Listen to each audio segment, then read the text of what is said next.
Because you were asleep. Wake up, Grease. Wake up. Wake up, Grease. Wake up. Wake up. Wake up. Wake up. Wake up, San Francisco. I'm Danny Tanner. He's lying. He's not Danny Tanner. He's not Danny Tanner at all. Shit, man. Fucking Jason. Oh, shit. Fucking What's going on? Jason. How's it going? How are you? Well, I won't call you gentlemen. How are you guys doing? Good. All right. How you doing? Doing great. Doing great.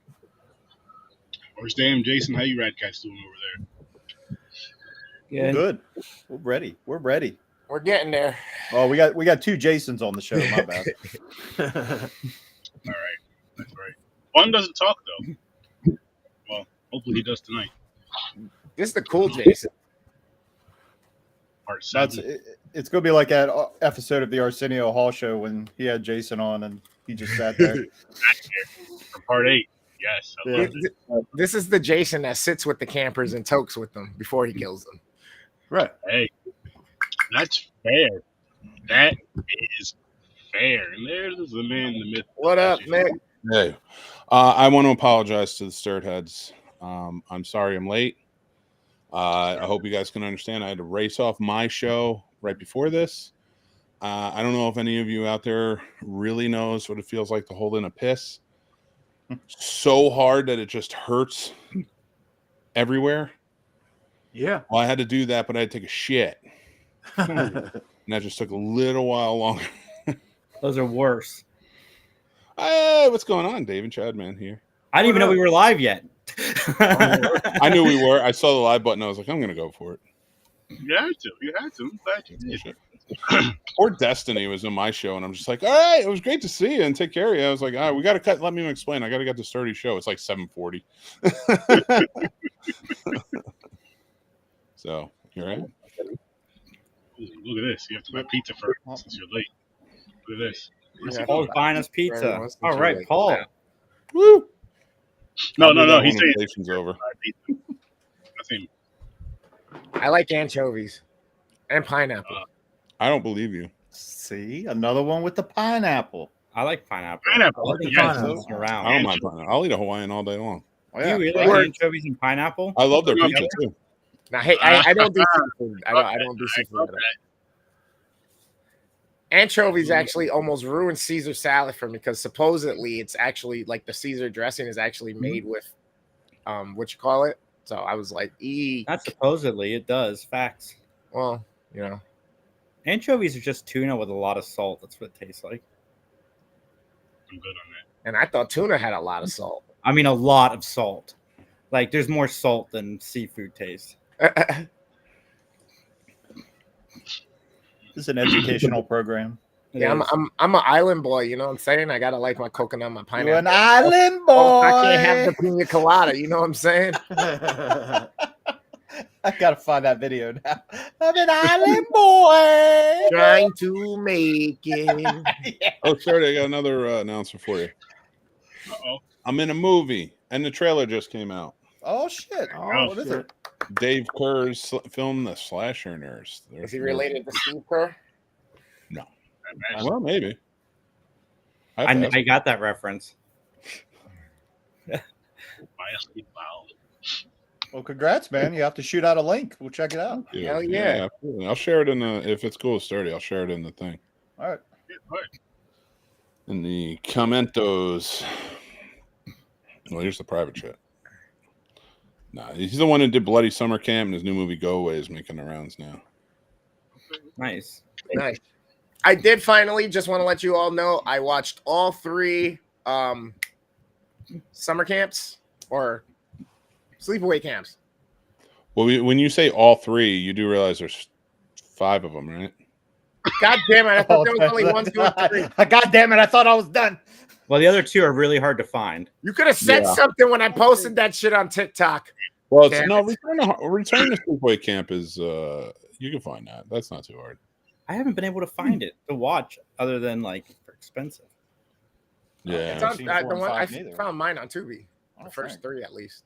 Yeah, the second and third one are my favorites because they're so batshit insane. The 4th Second one's one. uncompleted. Is it? Gotta watch them. I thought the first one was nutty at that. I like the whole time I was kind of like, it can't be her, right? It can't be her. And then at the end, it's technically not her, it's him. Spoiler. I was like, oh shit. No, not really. They don't know who or what, which one. It's Angela. You're watching You a horror fucking podcast. guy. You're I don't welcome. know. What happens if nobody's seen it before, like me? I don't fuck. The movie's like from 1983. Like, I don't care. Get with it. That is like one of the most shocking movies. You're watching a horror podcast. Now, listen. If you're listen, I respect new to horror, but if you're new to horror, especially, you got to be okay with spoilers at this point. Like, I get the new stuff, but shut up. Yeah, there's an Yes, expiration Mr. date on Voorhees. spoilers. Wait, what'd you say, Jason? Voorhees? I said there's an expiration date on spoilers. Yep. The Okay. season of, if it's older than 5 years, we won't spoil it, and it also depends on the movie. Damn. Yeah. On horror Oh, research, if it's older than 5 years, we will spoil it. Anything less than 5 years, we won't. Sorry. you know what? That's fair. That's fair. I like that rule. No. 5 years. You know what? I'll put it to you like this. If I talk about it on this show, it's more than likely going to be spoiled, especially if I've seen it. So Sturdy's got a 5-minute rule. there's your Which is warning. How long it takes him to set up Well, a. no, if it's a theater release, I do tend to stay away from those for a while. But anything else, like if it's a streaming release, no, that's different. Fuck that. Jason, don't look now, but you have God behind you. You might want to tell him, like, calm down a little bit. Yeah. There you go. Look at that. Look at that face. That's a face right there. Flip that camera down so I can see that neck on that face. Wow. That's Yes. That's a weird Turned on right request. now. I'm not hard, but I'm turned Make on. him pay for that, Jason. Make him pay for that. Don't give him that for free. What show are we on? That's the least I can do for the feet pics. Only fins where we pretend to be porpoises and just fuck each other.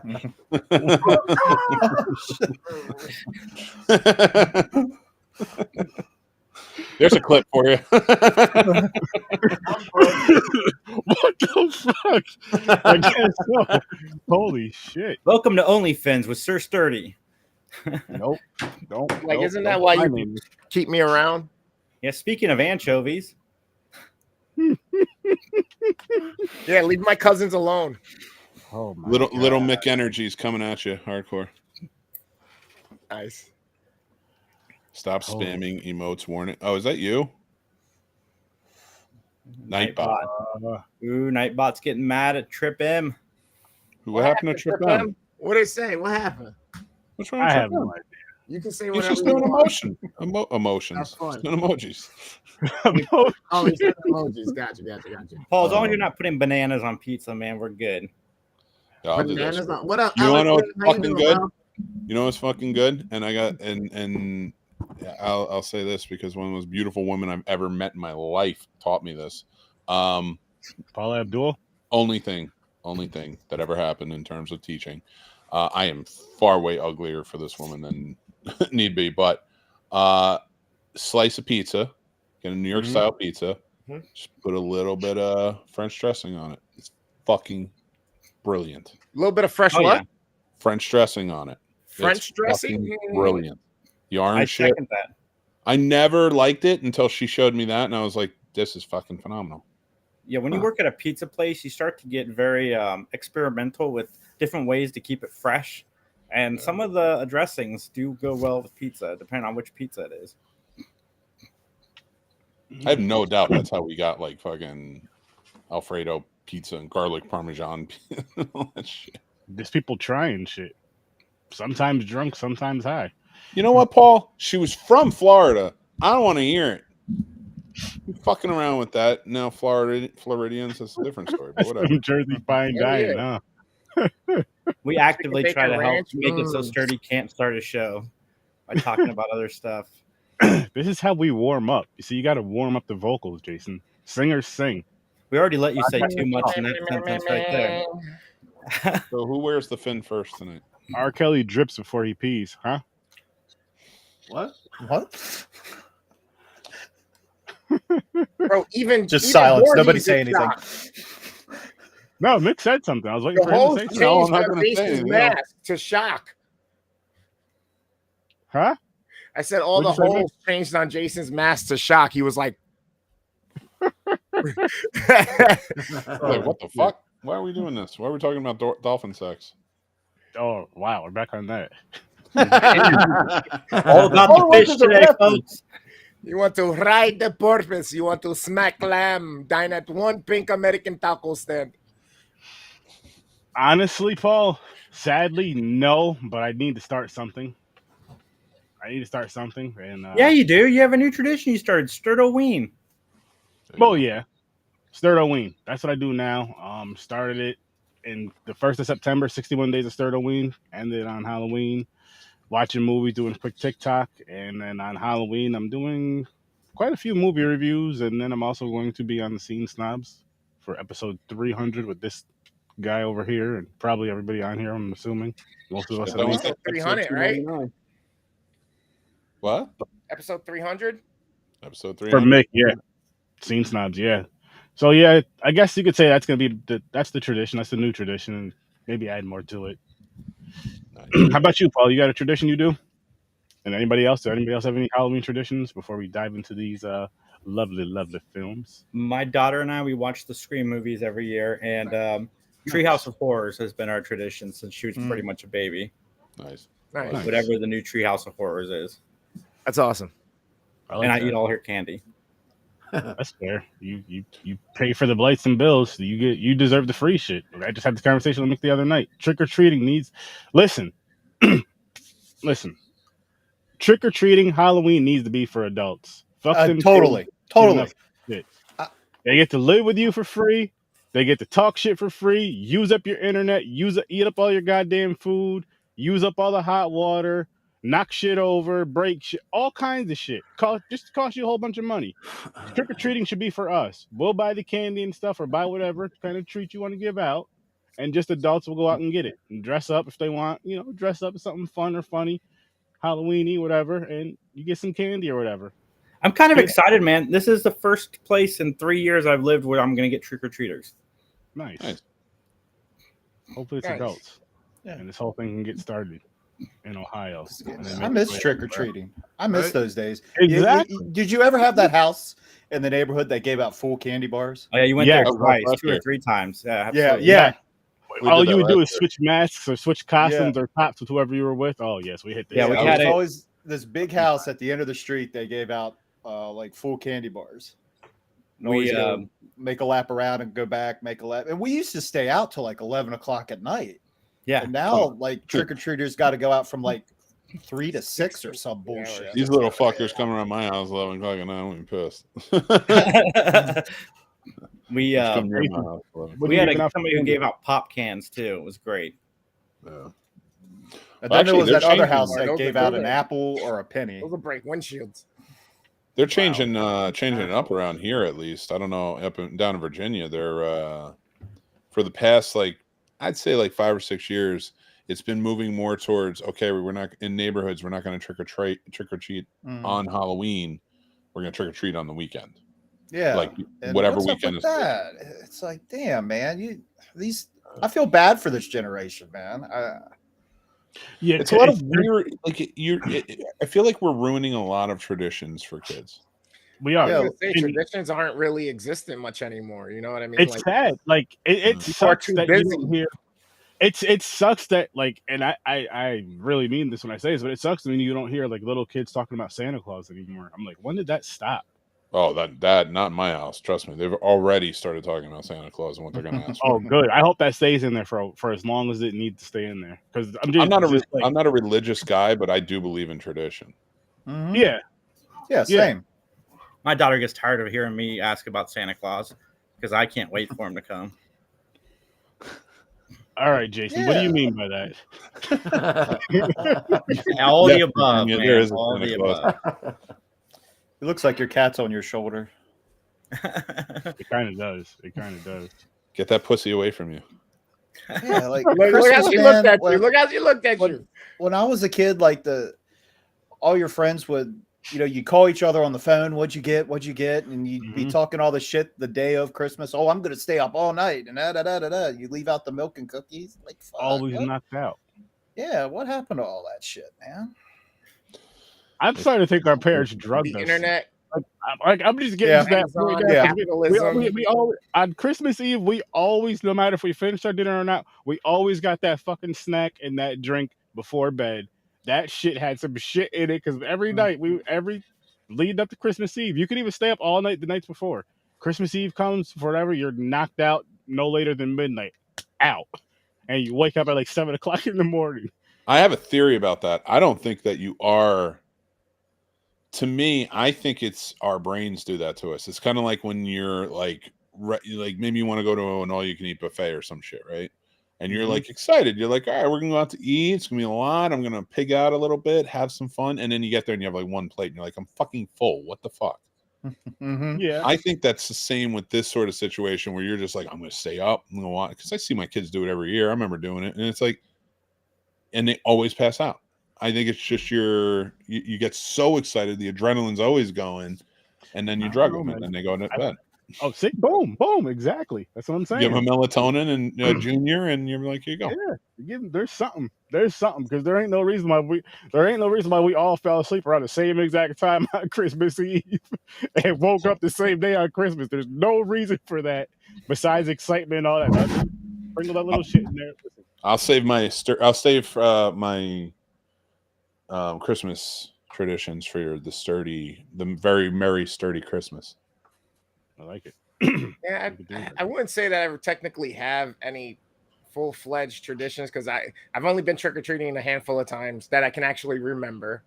And other than that, like watching certain movies every once in a, you know what I mean? But the past few years haven't been the same ones on those same Halloween days. Like I'll watch leading up to Halloween, the ones I always watch.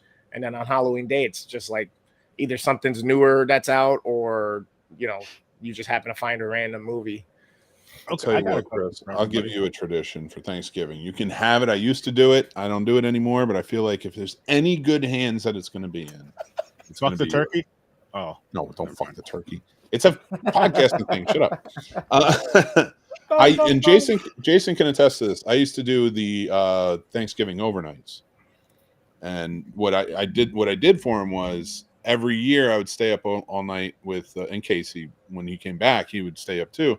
And we would just do a show for anybody who was lonely. Ah, that's kind of cool. So if you want it, take it, my friend. Run that's kind of cool. You do a good job with the Motivation Mondays and stuff. I think that would be a really cool thing for you to do. Yeah, that's actually kind of Black Friday shoppers too. And it's funny because we were the guys that were putting together the Rate-a-thon for Sunday over on Twitch. They were talking about doing another one on Black Friday, so that could kind of be the thing to go for it. You know what I mean? Yeah, I just said that those certain traditions. Like I started based on like my own traditions of certain holidays. So like I was like, yeah, I'll just do it live. So I think you could do a really good job. Thanks, man. Appreciate that. Yeah, no I got a question for you guys, and I guess I'll make it kind of like a double, so it's kind of like I'll give you guys like kind of a cheat, but it's what is a horror movie that you enjoy, you love watching around this time of year, let's say, Halloween time, Sturdoween time, but that you can save to watch on Halloween day. Just feels great to watch that. For me, it's Trick or Treat. That's a good one, but for me, it's Trick or Treat. But whoever wants to go next, whoever has their answer, Mick, you sound like you got. It's exciting you asked that because every time I'm asked this question, because mine falls from a point of view of a lonely Halloween once, where I came home after a night of partying, hanging out with friends and stuff, but like it was just kind of lonely. Everybody kind of went out, and I was on my own that year. And I came home, put on PBS for some fucking reason, right? And Night of the Living Dead was just starting. Oh, nice. Yeah, and it played right up to 11:30. Then I put on Garfield's Halloween Adventure, and that's how I end Halloween now. I love that. Twofer. My Daughters and Eyes is the Treehouse of Horrors. That's awesome. Now that I think about it, I used to watch the Casper movie and the Nightmare on Elm Street movie on Halloween when I was younger. Boom. Fascinating double feature. One about a guy who kills children, one about a dead child. Oh shit! You think Freddy fucked Casper before he killed him? Wow. Never before in my life. Wow, what a crossover that would be doing a movie review. Now that you mention it, Ghostbusters has crossed over with Freddy before too. Mm. It was a fan film, but it was an awesome film. What up? Now, there's a theory before we start getting into this that the Tim Burton movies, Jack Skellington is actually the dude from Corpse Bride, and his younger version is the kid from Frankenweenie, and they all have a dog, and each dog is at a different stage of life or death. So it looks like it as he keeps dying, like getting further and further through death, his dog too is with him still. Kind of weird. It's kind of crazy. And they kind of have the same shaped head. Everybody's got the same shaped head in that fucking. I do agree. Like, I like everything else you said, but the heads don't do it for me. I'm like, nah, they all got just fucking weird heads. But everything else works. Everything else works. And Coraline's his cousin. Wow. Put it all. Mind blown. Yeah, you will be. I mean, wait, what? Is that a dollar? I'm just gonna keep giving you clips until you start this fucking process. I had to laugh at that dolphin noise and shit. But people, tonight is the night. Is this what we're doing tonight? I didn't know we were talking about this. We're talking about fucking dolphin sex and fucking yeah. That's how we warm up. Shit. We're nice and warm now. And yeah, Wes Craven's New Nightmare, The New Blood. Let's dive into it, gentlemen. Let's start with Wes Craven's New Nightmare, and let's dive right into the ratings. Ram. Man, you start with me first. God damn, I'm so high. And I'm big on screen now, and this makes me feel really embarrassed. My ranking for which one? 99 Elm Street, 7. 7.5.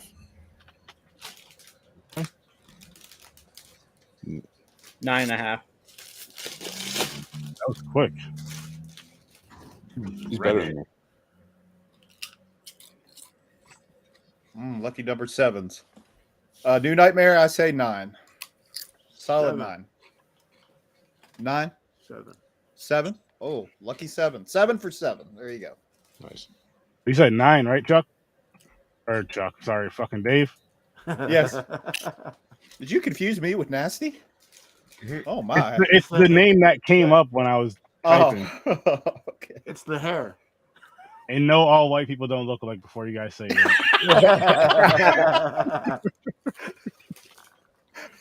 This I had to go there. I love this movie. 9.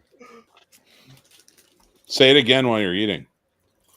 I got such a big... 9. This ASMR podcast is brought to you by Mario.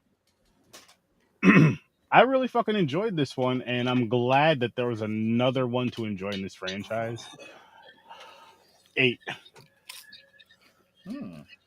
8. Okay. This shit was good. Like it brought fear back. It really brought fear back for me with this one.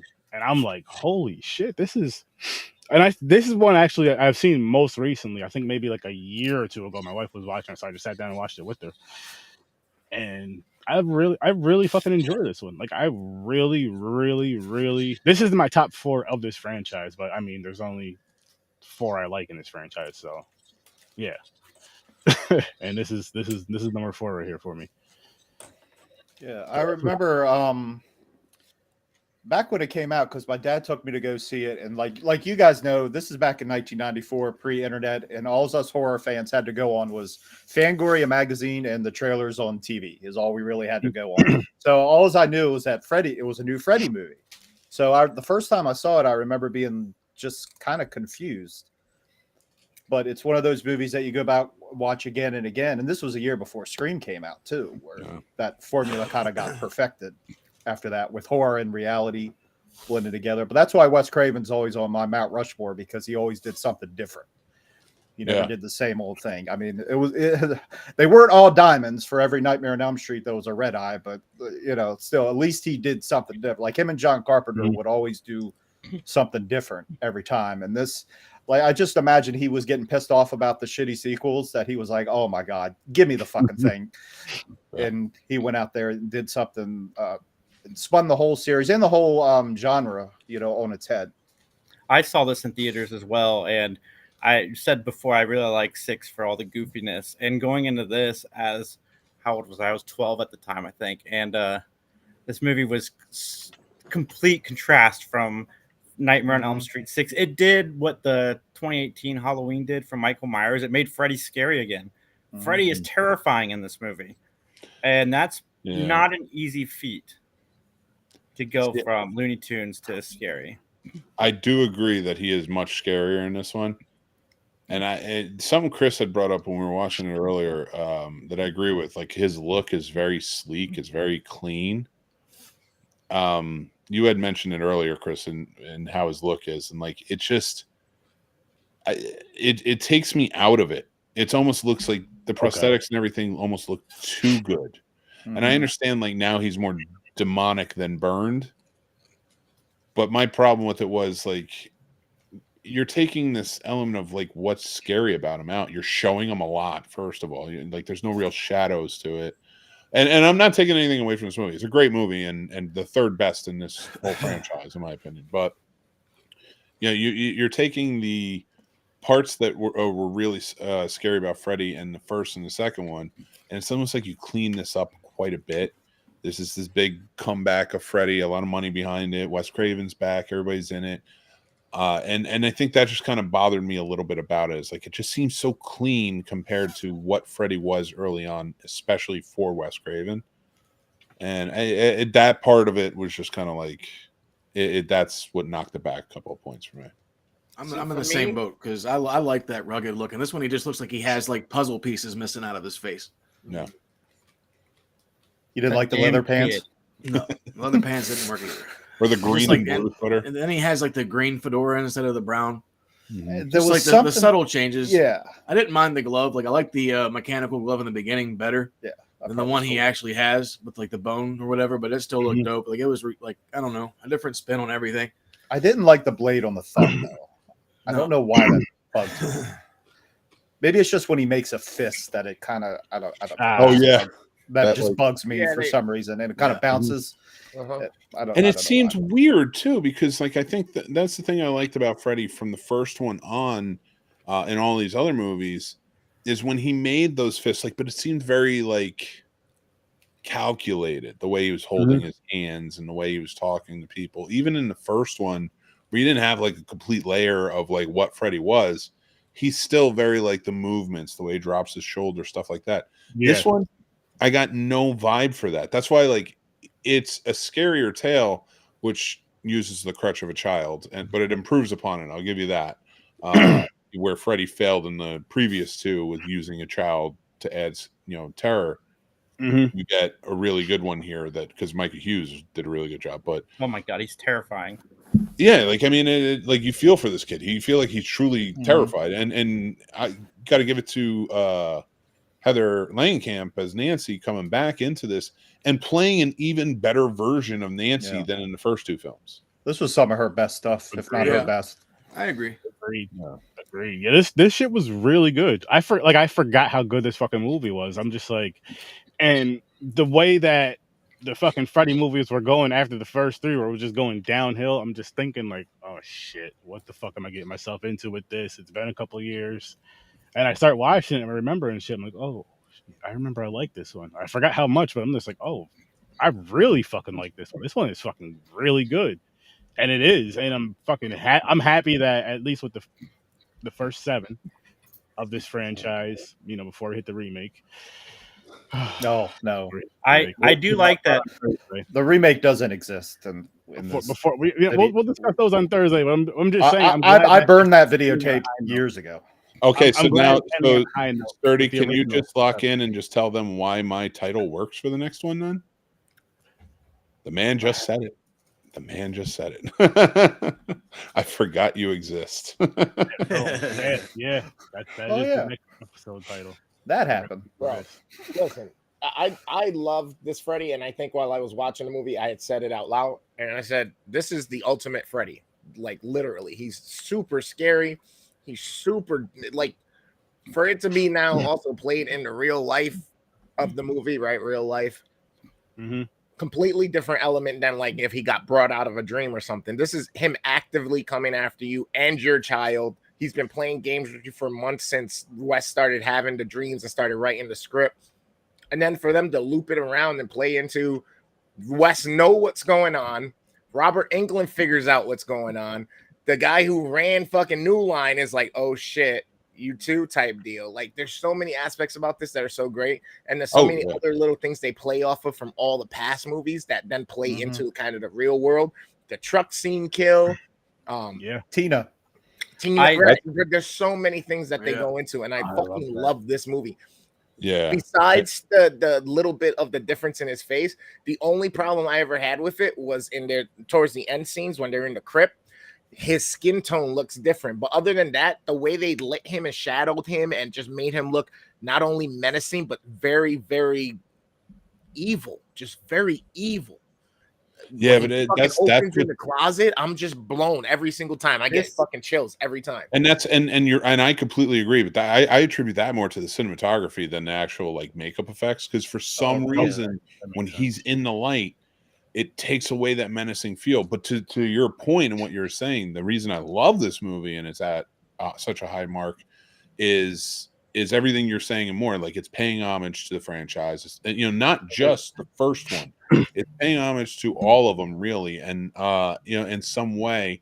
And one thing that I really liked about it that I caught on to as well is everybody that she's interacting with. John Saxon's character, Robert Englund, Wes Craven, Robert Shea, all of them.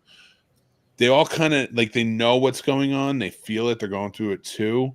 And they know that she's got to be the one to make the choice, which is so odd and great.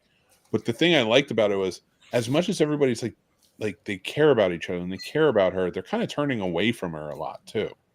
Like, we don't want to be too close though. I mean, it's because you start seeing, you're like, oh man, she's getting in the shit again. You know what I mean? It's like, fuck, she's getting in the shit. And if she's getting in the shit, that means we're in the shit. So Exactly. how? And that great, like when Freddy was in the. Oh, sorry. Go ahead. Sorry. Go ahead. No, I forgot. Oh, when Freddy was in the shadows, like that great Nosferatu shot when he's going up the steps, when he's coming out from the sheets, which is also a callback from the original.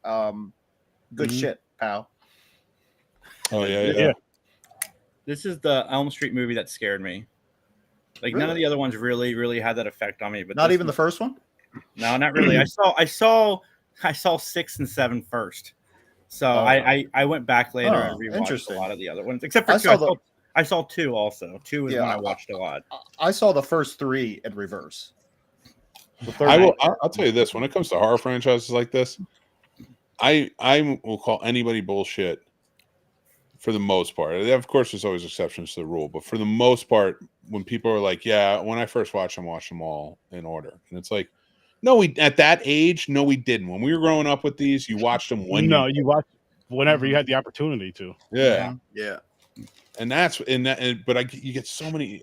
There's something about the horror community which I love, but it's so competitive in so many things. It's like, well, I saw it at 7, or I saw it at 6, or I saw it at 5. And it's like, oh, I saw that coming out of the room. It was playing in the hospital. I couldn't even tell you which order I seen them in. I saw that shit before I was even born. Yeah, I know, right? You've seen them all in order. You had to be like 15 when this shit came out. This is the only one I saw in theaters. I do know that. I don't think I've seen any of them in theater. Oh, I saw the fucking remake. My dad took me to see this. And I like the fact that he used the part of the Nightmare on Elm Street 5 storyline better than they did in Nightmare on Elm Street 5. Like, you guys want to do a story where they come to you through the child. I'll show you how it's done. Oh, yeah. Killed that's it. That's how I pictured it. Like, he was just over it. He was like, give me my fucking typewriter. Goddamn people. Give me the goddamn soap. And I don't know, again, to what Mick was saying about the cinematography on this, there's a lot of dope position shots and like a lot of cool camera tricks and depth perception and things that they do. Like when she gets those phone calls and she's trying to see if it's the fucking the guy outside for the car, the limousine driver, the way it like pans away from her and the rear even moves away from her, and like some cool fucking shit going on. And a lot of that in the angles from down below when she's answering the phone. Like we got a lot of that later into the Scream series. So for him to write certain things and help them come up with that type of feel that they wanted, it that, like Mick always says, without this one, pretty much we don't get Screams type shit. And now I really see it. Now that I was paying attention to a lot of the different things, I see it even more. So that's fucking dope.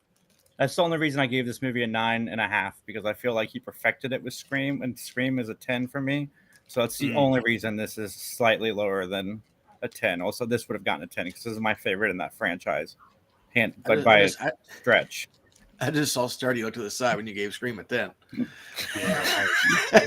You know, Scream's my favorite franchise, horror franchise. It is. And eventually that'll be a discussion on this podcast. I promise you guys that. I'll figure something out with that, but I promise you guys that'll be a discussion on the podcast. I cannot wait for that. It's gonna be amazing. You do Scream versus Freddy, Chucky. No, you don't waste that. Chucky gets meta. Ooh, no, you want Chucky to go against somebody who's got the sequels. Michael Myers. Leprechaun. Hellraiser. Listen. I have a matchup for Michael Myers already that fucking Leprechaun. Michael Myers isn't a bad choice, and here's why I think that it could work. If you were to do this with them, they're both killers, of course. You remember Charles Lee Ray. They're both wearing a mask, in my opinion. Charles Lee Ray is wearing Chucky, the good guy doll. And they're both fixated on a certain individual for a lot of it. And they both change up at different times. You know, there's 13 films in the Halloween franchise. Which Chucky have? Like 7. No, I think it's like 8 or 9 now. 7 with they just had that last one come out. 7 with the remake. Okay, so that would work, and you have remakes with it. So, you know, like that franchise, I could see matching up really well. You know, because they're both pretty hardcore. It's really just slashers there. Yeah, you know, where there's no They're real both like knives. Like even the supernatural side of it, and they go both go comedy. You add fucking Dangertainment, goddamn Busta Rhymes in one. You got who's the rapper? It's Redman, isn't it? Doesn't Redman get killed in it? Yeah, he makes a Bible epic and Seed of Chucky. Yeah, he's banging out Jenny Tilly. And yeah, those are both. Oh, that's right. Right? Yeah. I think so. Man, I was sitting around and think about that too, but Just blew my mind. I mean, they're very similar in tone in a lot of ways. And the one thing I will say is they're both perfect renditions of how a franchise works when you're adapting and evolving, and how one doesn't work when you keep putting out the same shit over and over again. And with even worse directors each time. Although Zombie's not a bad director, I just don't like his writing. Is my We'll get to that though. We'll get to that in another. I know. Guys. Don't worry about it. Don't worry about it. I promise we'll get to that. We'll get to Scream as well. I practically have New Nightmare memorized. Like I was watching this today, and I'm like, the dialogue I could recite it word for word. Like I said, I've seen this so many times. I just realized something. We Chad and David touched on the glove difference, right? And the hand. Mm-hmm. How the beginning scene it was mechanical and it was robotics and shit like that, which is super dope. I mean, we're just coming out of like the Terminator 2 and the show, right? And we got new animatronics and like robotics. Fucking sick.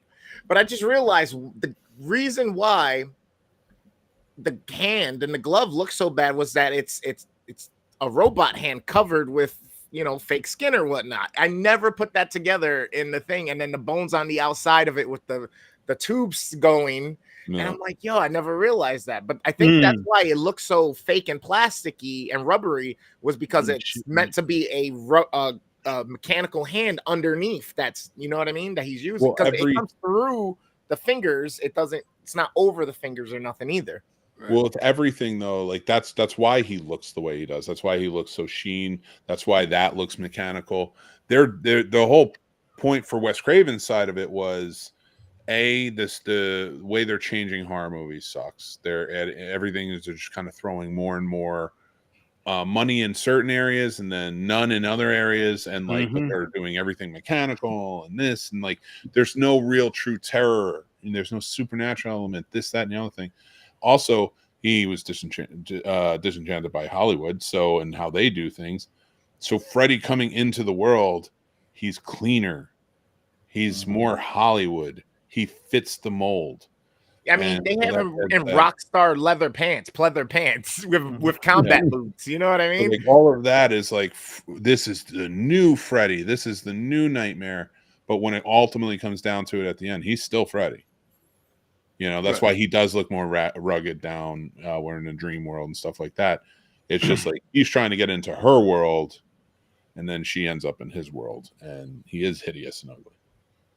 One thing that cracked me up going back and watching this too was fucking whenever she's chasing Dylan across the highway and he's got him like all strapped up, like dangling him there, like no one else can see the hands. So like I want to know what everybody's fucking like driving down that road that day is, just seeing some fucking kid flying around in the air. Like, what the fuck's going on? Holy shit. And they're still going though. Like, holy shit. Mario? My car. So you have to play Frogger in this shit, and everybody's not looking at this kid. That'd be fucking great. Be driving down. She's like, holy shit, this lady's how do you explain fucking that got shit? Superman and shit. Like, this lady's crazy. Yeah. Like, nah, she's crazy. We're all crazy because 30 people saw this kid floating in the air. I was gonna say nowadays that shit would be on TikTok. It'd be like 500 Right. TikTok within 3 seconds.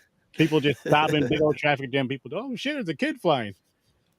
That's another thing that like and I do like this movie for taking you out of certain parts where it's like it feels real, but of course then you find out like it's more like dream oriented stuff. But like the realism at the hospital and how they were like talking to, it felt so unnatural at times.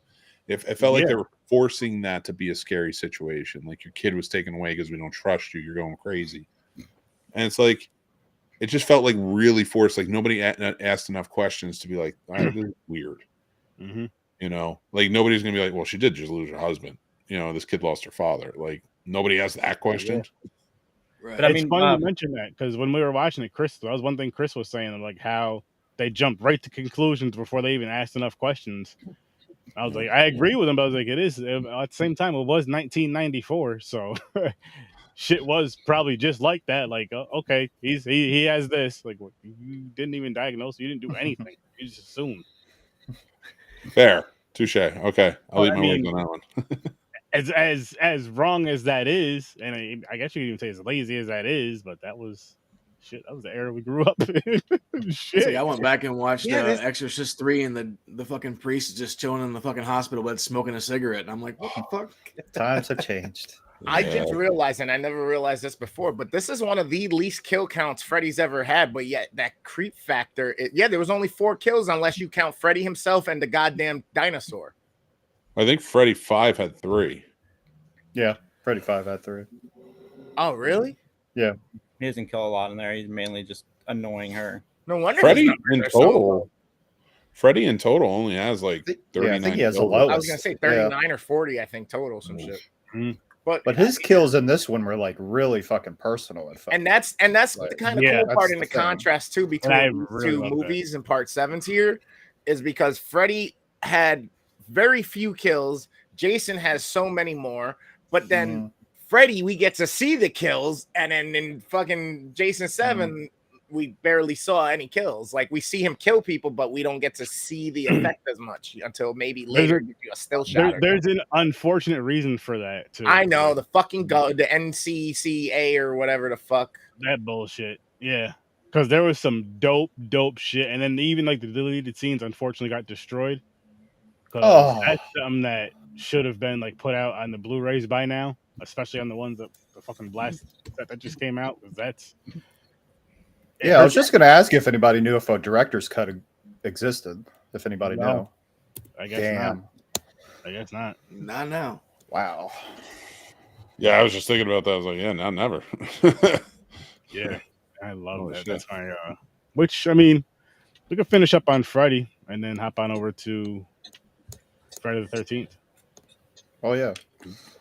Sorry, this is the one that like you can go back and watch again and again and find something different every time you watch it, or find something new every time you watch it. I agree with that.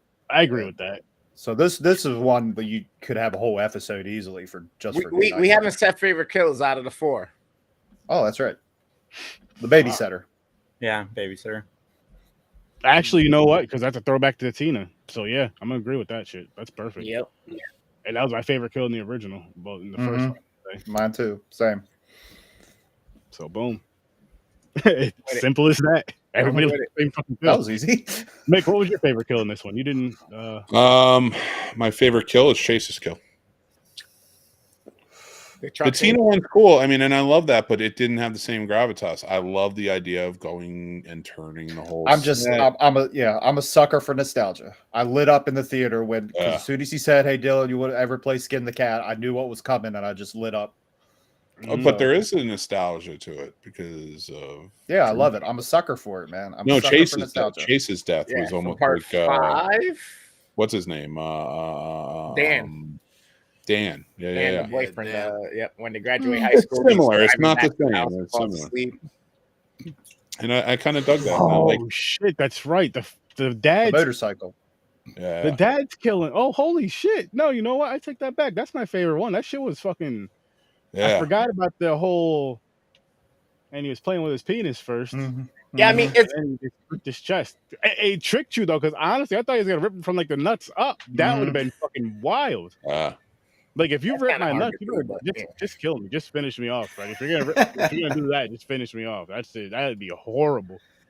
You know what bugged me about this movie?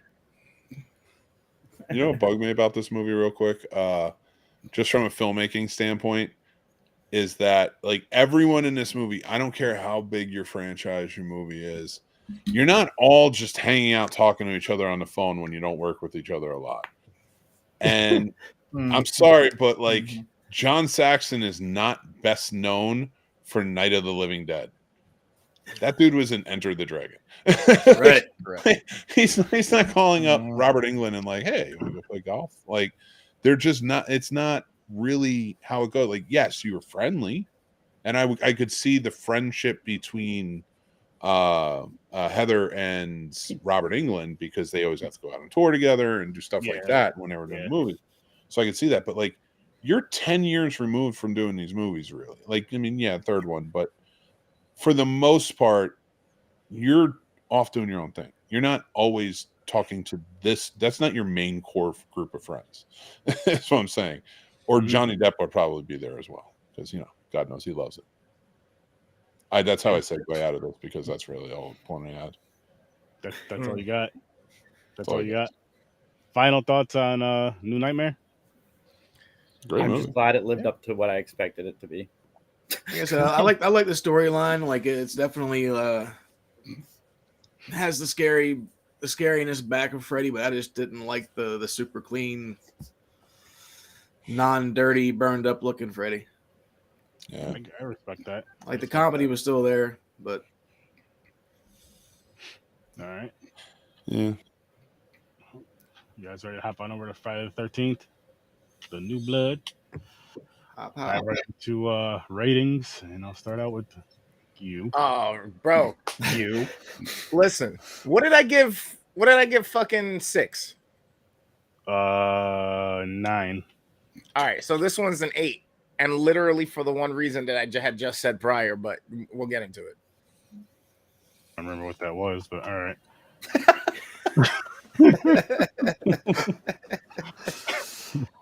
Oh, I love this one. I love New Blood. Give me a 9. I'm going 8, but I love this one too. The intro to Kane Hodder. Yes. Yes. All right. Who's next? How you doing? Good. Good. Everything I said about this movie last week, I take back. I give this movie a 7 and an 8. 7.5. 7.5.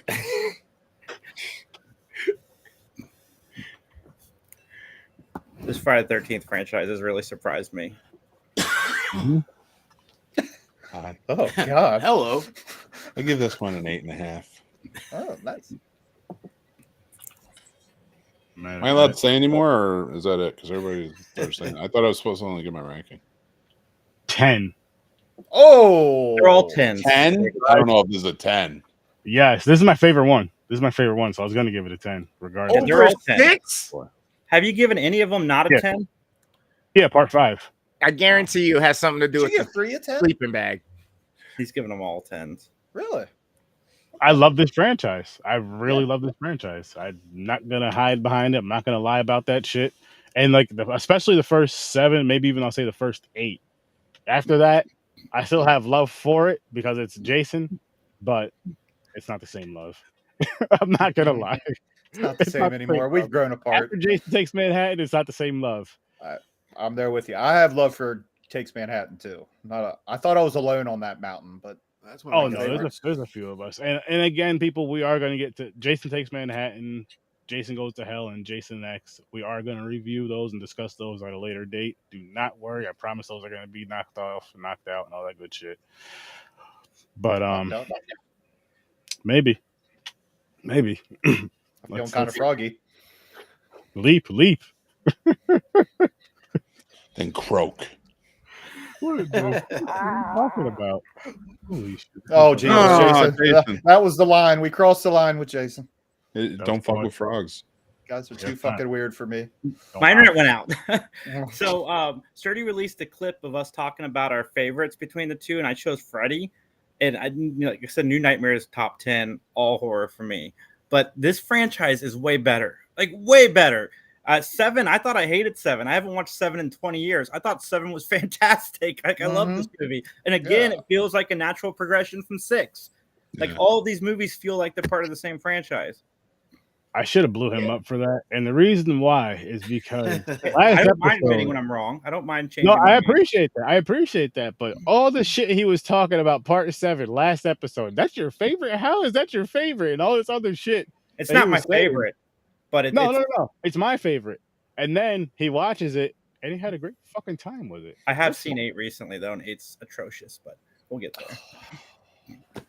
All the hate on And that's 8. all right. That's all right. And I love it when people give it like 10s and say, but 8 oh, still man, feels like I haven't natural watched progression. it so long, and I used to hate it, but now I love it. Yeah, man, that's fucking. Oh no, great. I love them. The first 8, I love different levels, of course, but I do love them. But at least 8 feels like it's part of the same franchise. I will give it that. Yeah, to an extent, it does. It's weird. I think my biggest problem with when it comes to the Friday 13th franchise is, and this happens in most, but like, you know, MCU is really good about like, well, yeah, they may have said that in this movie, but they did this in this movie. We have to take everything into account when we're going forward. Mm-hmm. They didn't do that in Friday 13th. They cherry picked out of each movie what they wanted in there, or what they wanted to leave out.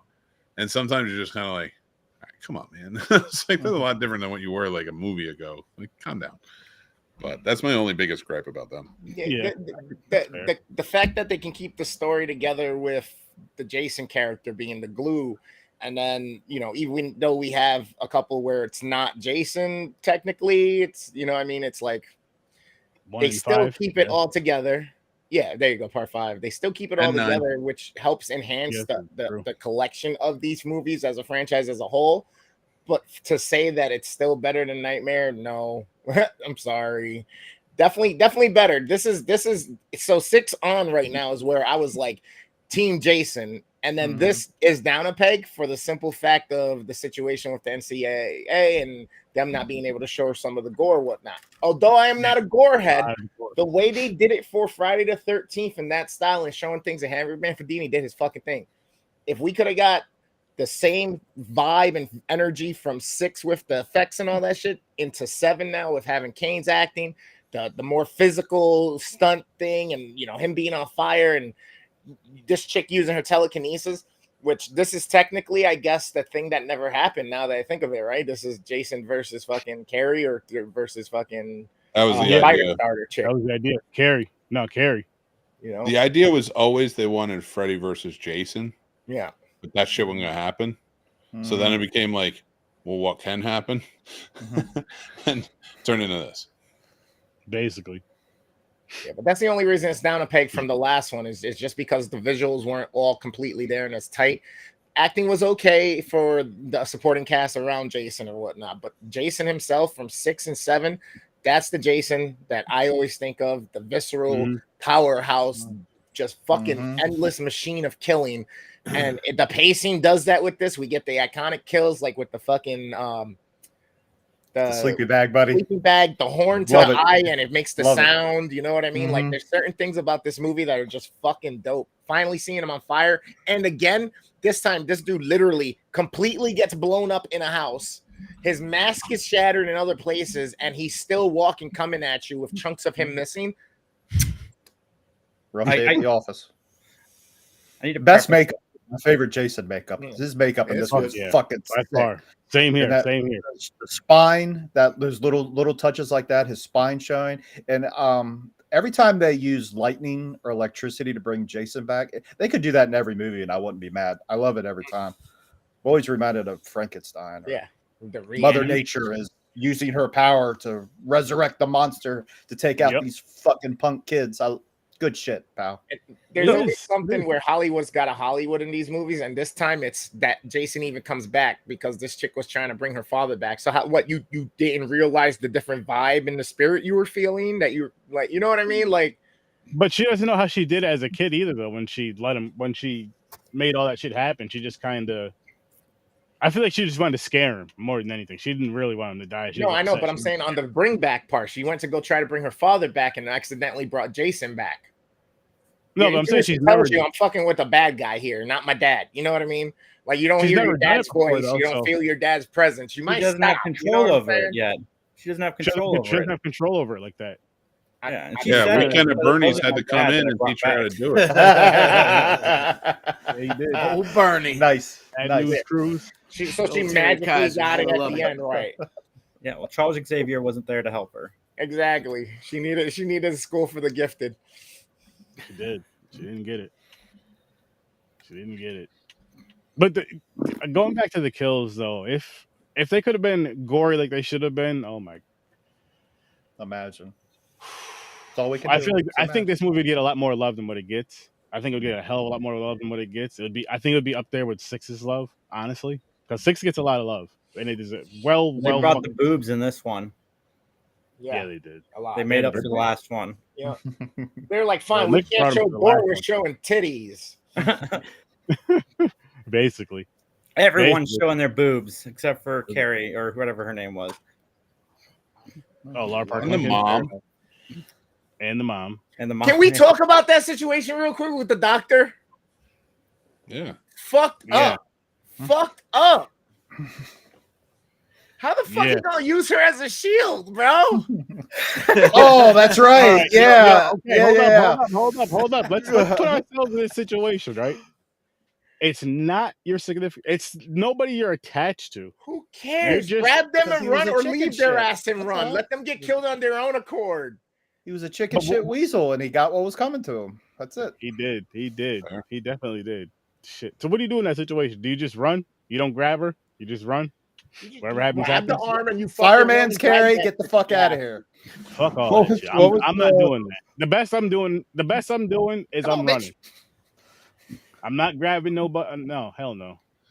He took it to the next level because it was like all those movies where like the girl's holding a dog and like the thing's coming, you throw the dog at him.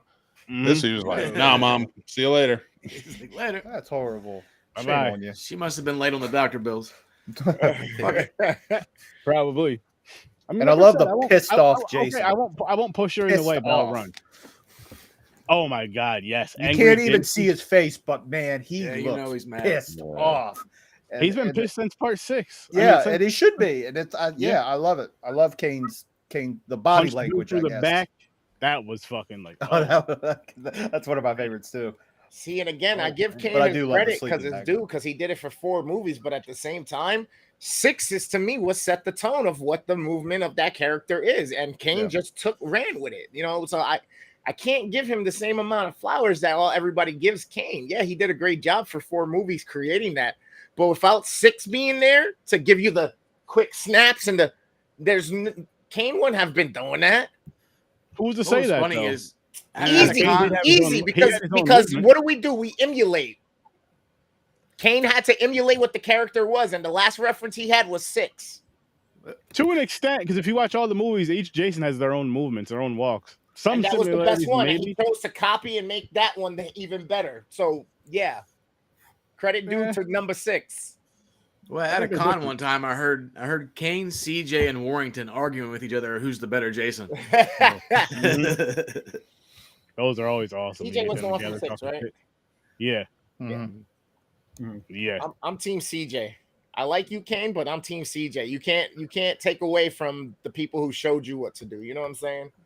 I like them both, but Kane, but CJ's a close second. I think 6 is officially so far my favorite. 100%. I feel like Kane would probably say the same thing. 6 is my favorite. You know, I'm about to go watch it again probably in a few days as we get closer to Halloween. That's not a bad thing. Favorite. That's not a bad thing at all. 6 is a really, really, really good one. Number 2 on my list. It's a really number 1 on mine. There you go. I mean, shit. It's 1 and 2 on all of our lists over here, so that's saying something about it. And if it's not 6 for anyone else, it's not 6. Is it part 4? Yeah, that's mine. 4. I go 4. Part 2. I don't know. 1. I love 1. 2 was for me. 4 was okay. 5. I love 1 too. I love 1 even more because I went to the camp. So I love 1 even more than I did before I went to it. So now it just has another type of. So if I went to. My number 1 picks changes. It's usually like whichever one I watch last becomes my number 1. So if I were to watch part 6 right now, I'd be like, oh man, it's number 1. And then I go back and watch final chapter. Oh shit, this is my number 1. You know, my shit changes a lot. Understandable.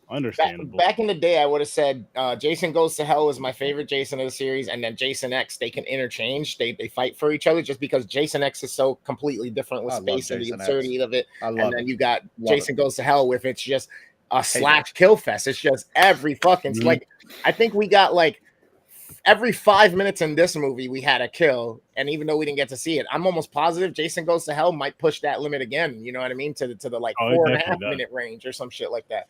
But honestly, as I'm watching these, I'm glad again we're having this process because it's changing a couple of perspectives, it's making new things come up.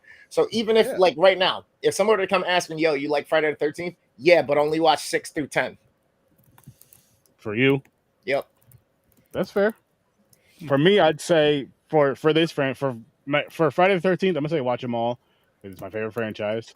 But I'd say at least watch the first 8. At least go 1 through 8. And if you dare, go through the rest. And for Nightmare on Elm Street, I'll say the first 3 and New Nightmare. Yeah. I would agree. Don't even worry about the rest. 1, 3, 4, New Nightmare. 2.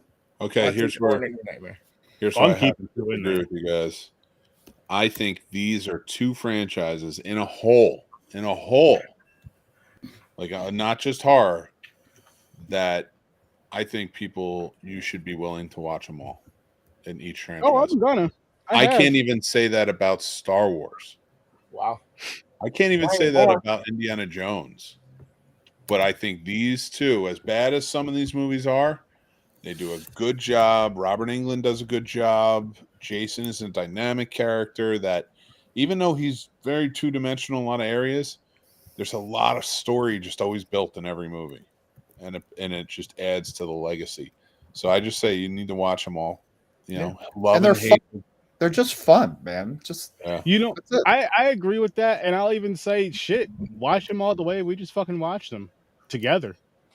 Because it makes it a little bit easier. It actually makes the watch a little more fun, a little more entertaining. And it's like, okay, I got to watch this. Boom, get them knocked out, and boom. Dude, I'm thinking about all the franchises in my mind. Like Back to the Future is the other one where I say watch them all.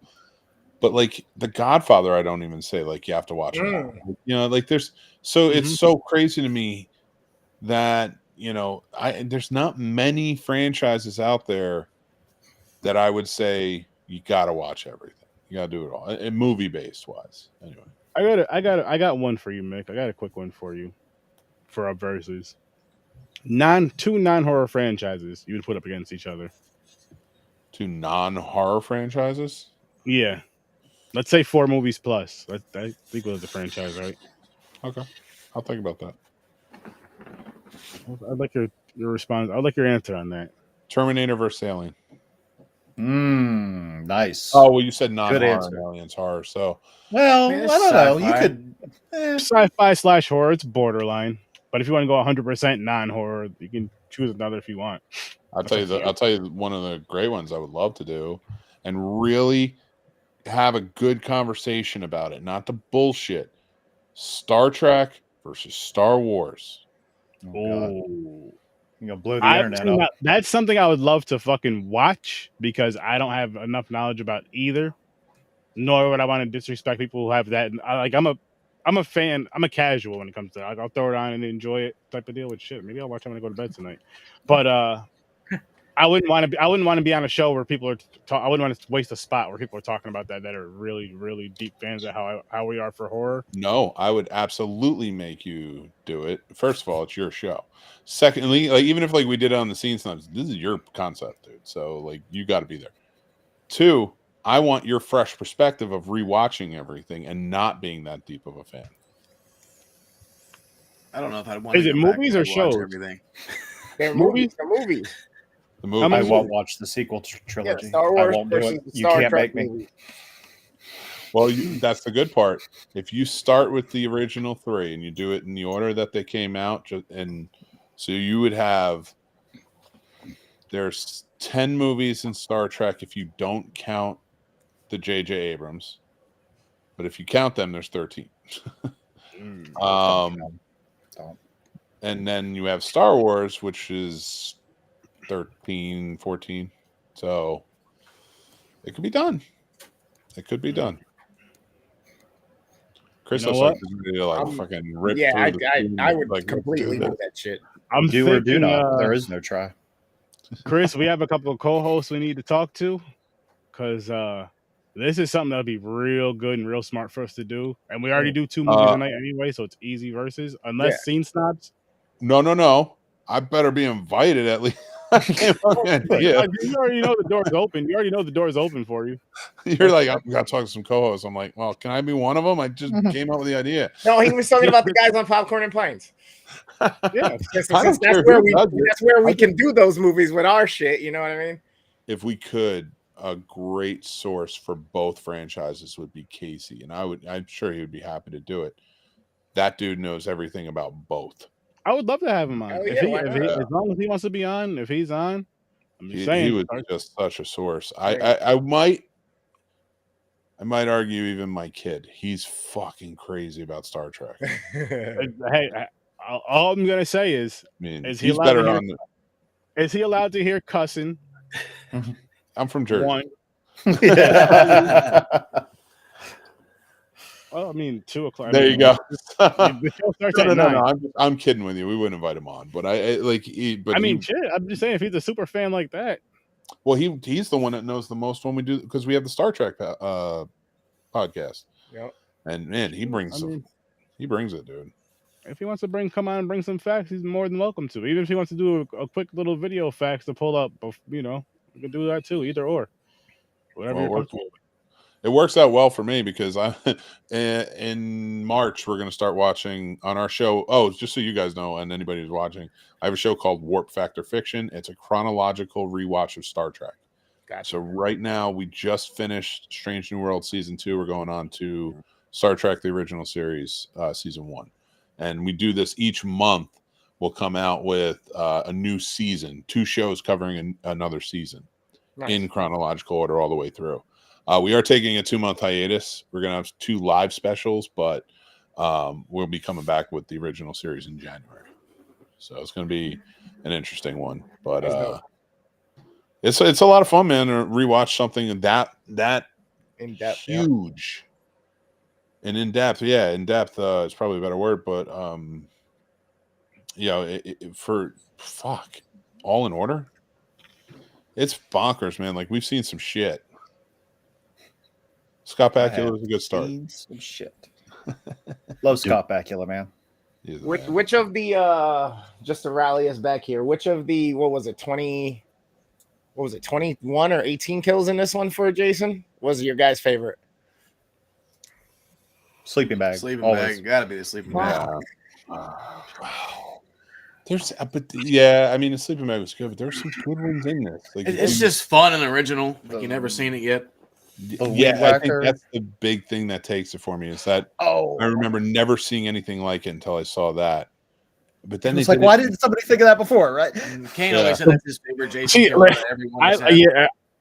I feel like the sleeping bag because it felt like it was the most violent on-screen kill we got because a lot of them were kind of like off-screenish, kind of showed later, wasn't as bloody as you thought it was gonna be, but that you got to see the bag get swung up against the tree. But the one towards the end when the blonde gets the axe through the head when he comes bursting through the front door and then he throws her right. Hilarious. Like, oh yeah, I love it. I love that pissed off Jason. That's why I love. He's always throwing somebody. Always throw. I wish he threw somebody through a window. That's what would have made this. This chick hit the ground though. There was no car or nothing. You can't redo that. Like that. Yeah, that fourth one was just fucking beautiful. He just pulls her out the fucking window and throws her. That was beautiful shit. Such a good one. For me, it's between that one because I love the ragdoll effect of the stunt actor, and then fucking if not that, because I'm corny like that.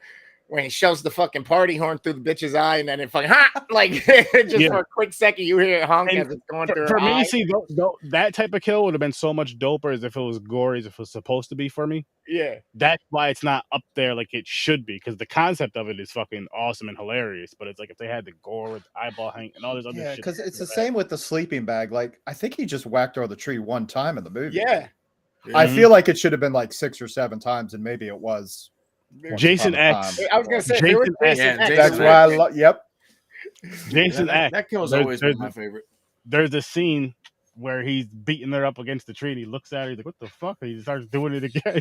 Like, do you think the entity or whatever he is at this point is just getting madder and madder with each movie because he just wants to be laid to rest for once and for all? Like he has to be right. No, he's just tired of this. At this point, he's not one of those killing things for fun anymore. where it's like, yo, I just want to imagine.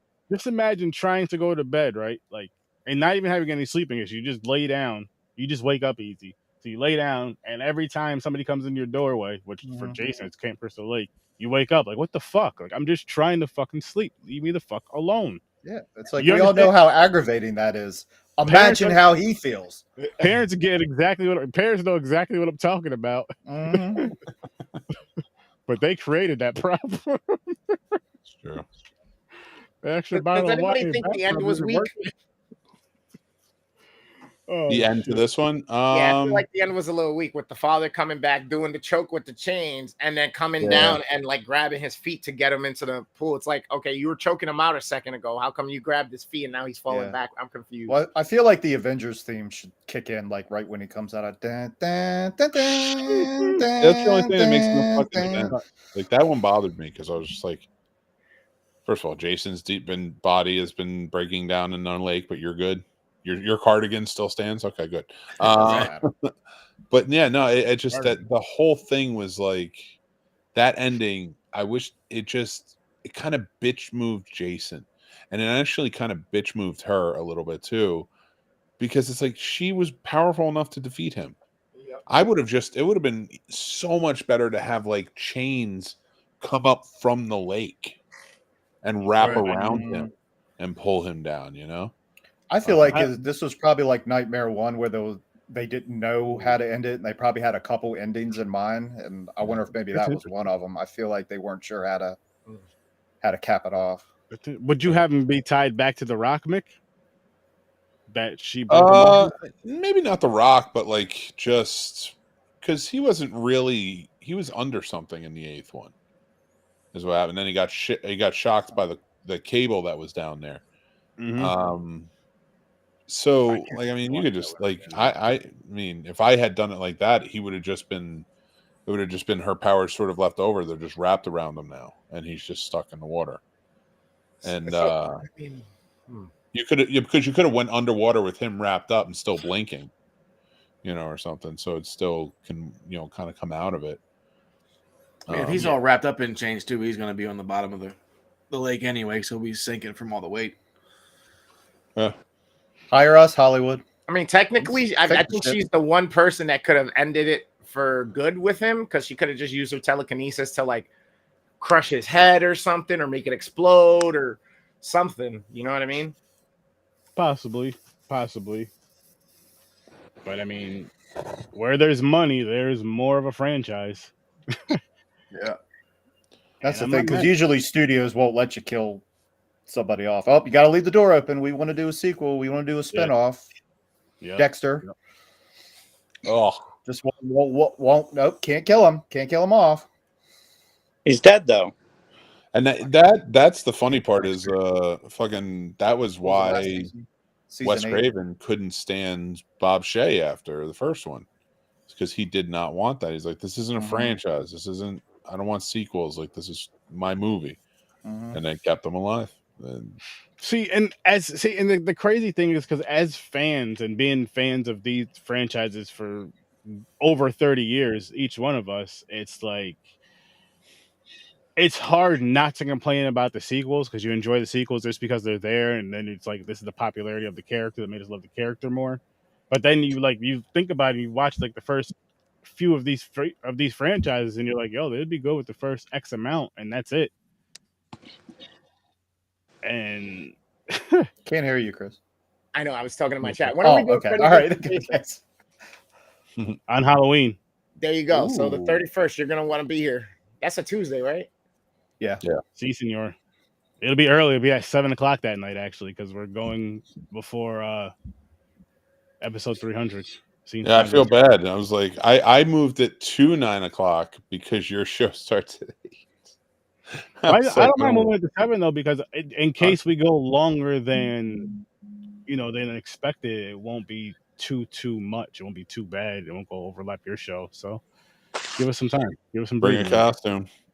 Just make sure you're in costume. Make sure you come looking like Nick Cage from Con Air. No, not your most hated actor. Your most hated movie character, or Nick Cage from Con Air. a character Man. from your most hated movie. Put on a shirt and tie. You can be Nick Cage from Wicker Man. Character from your most hated movie. I got mine. I got my costume, and it's going I'll on. get back to you on that. I'm just I'm coming. gonna see what I can find this weekend. It just has to be cheap, but I'm gonna. Oh, I'll be Shao Kahn from Mortal Kombat Annihilation. There you go. You guys want to come on? Come on. Come hang out. Oh yeah, his I'll episode film. 3. I'll carry my phone with me while I'm giving out candy. Have to shoot me a link. That'd be entertaining, actually. All I usually do on Halloween is watch Evil Dead trilogy, and jerk original off. trilogy. That's Yeah. Wait, which trilogy? Evil Dead. Got you. Daffy Duck's Quackbusters, buddy. Fuck yeah. That's Fuck. You know what? I gotta revisit Evil Dead and I gotta revisit Pet Cemeteries. No, you don't. No, Not no, Pet no, Cemetery. You don't have to. I can't stand it You when just animals watch the get first killed. one. You're good. I can't stand it. Go Hate that revisit shit. it. Don't Hate let that them shit. scare you out of it. Go revisit it. Look at what I just did. I'm gonna revisit I just watched Bloodline, and that was fucking. I don't know why y'all did. I It- told you. I get such a chill in my spine every time I hear somebody say blood la. I'm like, fuck. Here it comes. Here it comes again. nice original freaking name for a sequel. Oh, Yeah. geez. As soon as I saw the Prequel, title, I I should was say. like, click. Yeah, I like the movie. I might be the only one, I guess. It is kind of funny that you freak out every time you hear blood, and like it just drives you nuts because every time you hear 2, you get hard, and it's really unsettling. He gets it. Yep. He gets it. 2 girls, 1 cup. Told you I'd bring him in here, guys. I told you. Thank you, Mick, for the assist. Made it an hour and 18 minutes. I'm not proud of myself. You lobbed that one up. It's Alley-oop. making its way out. It's making its way out. It's getting closer and closer to not being in the shows at all anymore. I'm not going to assist anymore, and that was it. You got no more. Oh, so I'm by myself on this. That's easy. All by myself. Just like the cup. Dude, your SEO is out of the fucking chain. Your SEO is like Taylor Swift, horror movies, 2 girls, 1 cup. Fucking, it's all Hey, over look, the goddamn thing. It's listen. You just fucking type some shit in, you're gonna find this episode. That's how Freddy you're versus Jason Why with 2 the fuck girls, is this 1 cup. episode popping up so much? What the fuck are they talking about? What Oh does my this have to God. do with Taylor Swift, Travis Kelce, 2 girls, 1 cup, and a hot dog eating contest? You'll find out when you tune in. Looks like my YouTube feed. It's just Freddy and Oh. Jason holding a fucking solo cup. Like, That'd be hot awesome. That'd be awesome. That would Oh, be God. awesome. A And cup full of hot hilarious. dogs. What a way to end Freddy vs. Jason. Do we go over our kills? A Taylor Swift title. Yeah, I think so. I believe we all said, well, most of us were yellow, the sleeping bag. Yeah. I Oh, was either the axe in the face with the rag doll or the Yeah. fucking horn in the eye. Jason and Mick, I don't think you guys told yours. Or did you say sleeping bag too, Jason? Yeah, mine's bag. Love it. What about And you, just Mick? trying to think of all the fucking kills. Probably sleeping bag. I know it's boring, but I know it's boring to be. It's just fun. Just all say the same, but it is like it's I'd say quintessential. the weed By the whacker. way, and I mean, Buzzsaw. it seems like it's a simple kill, but you've never seen it before. Yeah, that's Right. what I was saying. It's like one of those like, wow, why are we up to part 7 and nobody's done that one before? Anybody Part catch 7 and like 88. Mhm. Anybody catch the mistake they made with one of the kills? Oh, So when the chick's in the barn and his hand comes through, he has the scythe in his hand and he goes like at belly level, and it's supposed to be him cutting her up. But then when it cuts to the other scene and they see everybody nailed to the tree, she has her throat slit. Oops. maybe he likes a little throat slitting after they're dead. I don't know. After they're done. Said it so innocently. After they're It's like done. just in case. Post, It's like I could, post-mortem slit. Jason's like John Wick of the monster world. He's just like, listen, I come back all the fucking time. I'm just gonna do it right, and like you're gone. Like I'm gonna dismember you, whatever I got to do. Jason's just trying to do the thing he wants most. Just die. He just wants to rest. Yeah, that's what I'm saying. Stay away from the damn camp. Let the man rest. That's it. So part 6 is when he became the Deadeye, correct? Yeah, That's, I guess. that's a theory, I guess. I mean, well, it is canon. They said that he's a Deadite.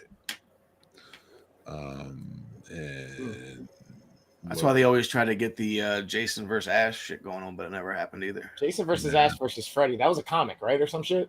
Yeah. Yeah. See, they need to let that happen. They really do. All these in the universe, and then the Freddy glove thing, and they need to just like, let it happen. Stop fighting it. It's like, why can't you just agree? You're all gonna make money out of it. Like, fucking damn.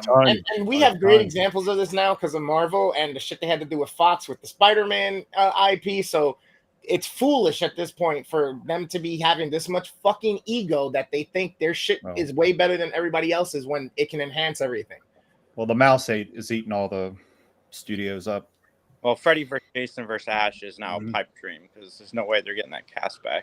well, definitely considering you're probably going to see Universal buy Warner Brothers soon enough. So we're going to have monopolies, my friends. Oh yeah. At what point does it? Are they just too big till it's one of those science fiction movies where they own fucking space stations and planets and shit? Well, that's why we're fucked now, because when it comes down to it, if you want to watch a goddamn movie from Warner Brothers, you better have Max. Or you ain't gonna find it anywhere. If you want to watch a Disney movie and then they take them away from you, even if you purchase the stuff, that's what's fucked up. Yeah, that's what's fucked up. Like, I understand renting, I understand even having the streaming platform, but if you purchase something, there should be some sort of agreement, some sort of something where you either, one, get your fucking money back, or two, you get the movie. You just get the movie so you can still watch it. Yep. Boom. Do you really want to have even in FBI warnings of the early days? Remember, you don't own it. You can't redistribute it. You can't play it for commercial purposes. You can't. All you're doing is paying for the right to be able to view it, and that's it. It's their property. You paid them to be able to view it. Whether you're buying a ticket to a theater, you're paying this place to give you a seat to watch, and they're paying them for being able to play it to you to view it, and that's it. You're just paying for the only thing. The only disagreement I will make on this, because you're absolutely right, but you can always still have it. Like you can still. But that's why they want to move away from digital, so that you can't have it, you can't share it, you can't trade it, you can't resell it, because then they same shit with video games, and it's fucking ridiculous. Most of the time you buy a game now, it just has a file on it that sends a signal over the internet to tell them you made the $60 purchase. Now you can download it to your system from their servers. Mm-hmm. Yeah. It's sickening, bro. It's crazy. It really is. You're gonna And have to that's go to what's- Redbox and start yeah. getting the DVDs and never returning them. That's what's going to lead up to these companies making assigned contracts to access the service. It's going to be just like cable. Streaming is going to turn to cable again. We'll be right back to where we most started. people have more than 3 services, so they're almost paying fucking $50, $60 a month. They're gonna keep hiking the price. They're gonna keep hiking and keep I started hiking. It's cord gonna be cutting. just I like started- cable again. I did cord cutting and I did streaming cutting. I no longer have Netflix. neither. I got rid of Paramount Plus. I got Mhm. rid of a bunch of them because I was just like, I'm not gonna pay for it. I'm just okay with not seeing it. Mhm. And if I do see it or it's for rent, I'll rent it. You know, and it's not going to be everything, of course, but like I realize that my job is predicated on watching a lot of these things, but and I, you know, fortunate enough with the screeners, but if I'm an average American, like just doing my thing and you're telling me no, like with these movies, like you have to, this is the way, the process. This is No, the I way. don't. I can Right, review we old. can I make just both with our proved, dollars. I just proved through your whole fucking strike and the process you just went through there. I don't have to review anything new. That's true. And people are still watching. And I'm good with that. I'm totally good with that. So, I mean, as you can see, I don't think these are new movies. How did we get here? I don't know. It's a rabbit hole. It is. It is truly is a rabbit hole. Yeah. Well, for sure. listen, horror and physical media go hand in hand. So. Yep. Boom. There we go. Horror and physical media. I feel like if there's any one sector of film that will remain and fight the power and just still put out physical media at some point, it's gonna be horror, because whether you find things in, you know, the sale bins at the dollar store or just walking through your gas station or whatnot, that's a lot of the stuff where a lot of people, it all started and kept things going, and just rentals with old school moms and pops places. And so if I think if there's going to be one sector of film that will always remain even after, you know, physical media is long and gone, still going strong to keep it, it's probably going to be the horror realm. Hey man, Going off of what you just Freddy said built there. New Line Cinema. That's it. Going off what you guys just said there, like, one thing that feels so fucking good about watching a horror movie, like a new horror movie, is like when you're going to a random one, saying like it's just a random stream thing, say like Tubi or something, and you find one that's actually good, and you're just like, holy shit, this is a good fucking movie. How did I never see this? Like, oh my goodness, and it's on Tubi or it's on Screenby or something like that, and you're like, oh my god, this is such a fucking, this movie's I love when I run into those movies. And I love where I do that. You know how I do that? For free. I don't need cable, and I can stream it, but they just stream all the shit. I watch Pluto. Yeah, I love Pluto. There's never a point where I can't put on Pluto and there isn't something I want to watch. American Gladiators, buddy. Yeah, and I'm just talking about the movies. Yeah, the TV stuff that's on there is amazing. You know, you're catching up on old stuff or whatever. So, like, go ahead. Take the shit away. Tell us we have to buy your streaming service. I can watch the Beverly Hills Cop fucking trilogy 72 times and I'll be fine. Because 90% of the shit that comes out is like mediocre. They got all the old good 80s TV shows on there too, like the A-Team and Fall Guy and Airwolf and shit. So it has stuff that we pretty much grew up on and loved anyway. So it's like, okay, here's my punishment. Let me just watch some shit I already love all the time. You know, and I'll buy the physical media of whatever I want to watch. You know, all the Golden Girls episodes. Yeah, they have channels dedicated to Cheers channel. They have all this stuff. You know, it is perfect. Got a Mystery Science Theater channel. Yes, and Riff Tracks, 2 separate. You get them twice. I fucking so good. love it. See, my only fear is that as great as Tubi's becoming and Pluto has been and is even going further now, that we already know where it's going to end up. We know the cycle. We know how it works. Back to cable. Not only are they still going to be getting all the revenue from their ads and all that shit, but then they're going to do some type of a subscription base. It might start out small at $3.99, and then it's going to grow to $9.99, and then it's going to grow to $15.99. Like, we already know 10 years tops, 5 to 10 years, and we'll be bitching about Pluto and Tubi being $10. I fucking hope not. If you guys had to add more ads, go right the fuck ahead. They got mad good AAA titles and everything else in between. Like, there's no way that it doesn't. There's no way, no how. Especially as people start to do what Mick just did, voting with their dollars, dying all, any subscriptions to things because they're going to these other places. Guess what? They're going to go, oh, we have mad people watching now. Let's start paying. Let's start getting paid. You know what I mean? Well, here's the thing, though. Pluto can do that. Like, they rent movies too. They have that option. They have their on-demand option. But the thing I like about theirs is they're using the old school style TV format where we have the channels going. We have all these different, like Paramount Plus sponsors a few channels, and they pay for everything through advertising. So yeah, you're watching commercials, but it's exactly what we did our whole childhoods, up until not too long ago, really. And so I'll stick with that. And yeah, the cycle may go crazy or haywire later down the line. We'll figure that out as it goes. It just frustrates me because Hulu still gives you fucking commercials even though you pay. You know what I mean? Like, it's just so annoying unless you pay even more to not get extra to get commercial. Like, you can almost pay for the level of commercial content you want on Hulu. It drives me insane. You gotta listen. I've said it before. I've said it many times on my show. The thing that dictates any type of medium is porn. And when OnlyFans introduced tiers and how it works and all this other stuff, it was only a matter of time before they were like, well, we got to make money this way. So, hey, he's not even. Are you telling him to start an OnlyFans, Mick? You can pay for my OnlyFans. You get Mick pics all day long. Feet. I think he's telling you to start an OnlyFans. Thanks, guys. You're welcome. That's what we're here for. You get that information, but good luck. You just gotta get all out. I just gotta get it all out. Oh my goodness. I fucking love this movie though. I feel like I've seen this one more than the rest of them. This one was on TV a lot. This one was on TV a fucking lot. It's funny you mention it because the remake of Friday the 13th is on right now on AMC, and right after it's going to be Freddy vs. Jason. Nice. Wow. That's funny. I'm only going to have to watch the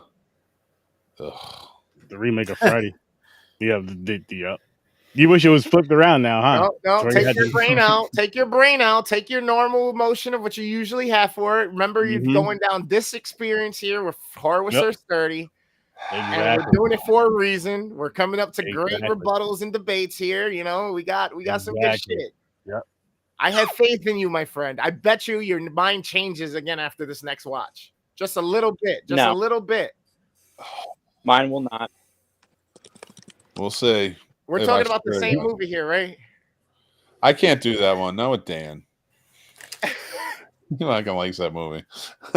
He's a maybe. I hope he can show up, but if he can't, either way we're going. I hope he can show up for Thursday. That'd be funny. You're gonna ruin my 300th episode by making me talk about. Oh no, it's gonna be Thursday. Freddy vs. Jason. Sorry, Thursday's gonna be ruined. Yeah, Freddy vs. Jason's Tuesday. Thursday's fine. You're prepared. You get to watch the funk out of the ruinedness between Friday and the weekend, and then Monday, and then Tuesday. Boom. Like you're all like planned for it. Yeah. I'm ready. I'm ready too. I actually have the Blu-rays to both the remakes, so definitely gonna be watching that in full 1080 HD, baby. I have both remakes on Blu-ray too, but I don't think I've ever watched them. Yep. Don't open them if they're not open. Don't open them. Save them. I don't mind the Friday the 13th remake.